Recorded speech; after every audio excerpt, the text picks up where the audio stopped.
Drastiques sont prises dans le comté de Los Angeles où les salles d'urgence fonctionnent à capacité maximale.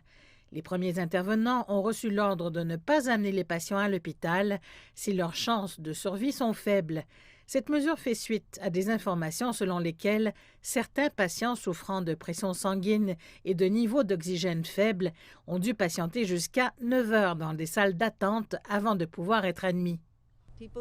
Les gens qui ont eu un accident vasculaire cérébral ou une crise cardiaque ou une blessure traumatique après un accident de voiture estiment qu'il est plus difficile d'être soigné comparé à plusieurs mois auparavant. Les arènes et les centres communautaires ont été convertis en établissements de soins alternatifs, le gouverneur de l'État mettant en garde contre une nouvelle flambée des cas dans les semaines à venir. Mettez juste les choses en perspective. Au cours des 14 derniers jours, ce sont près de 4000 Californiens qui ont perdu la vie. C'est une maladie mortelle. C'est une pandémie mortelle. Elle reste plus mortelle aujourd'hui qu'à aucun autre moment de l'histoire de cette pandémie. Les autorités en charge de la santé accroissent la pression pour généraliser les tests et autres efforts de vaccination. À Los Angeles, largement touché, le plus grand site de tests du comté, le Dodger Stadium, a repris ses activités après la pause des vacances avec une capacité accrue pouvant accueillir de 6 à 800 véhicules supplémentaires.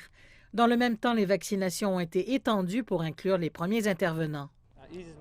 Cela me soulage un petit peu de me dire que cela aidera, que ce soit un peu plus pratique, et de ne pas trop s'inquiéter d'avoir un appel d'un patient Covid qui a été testé positif ou de quelqu'un qui présente des symptômes.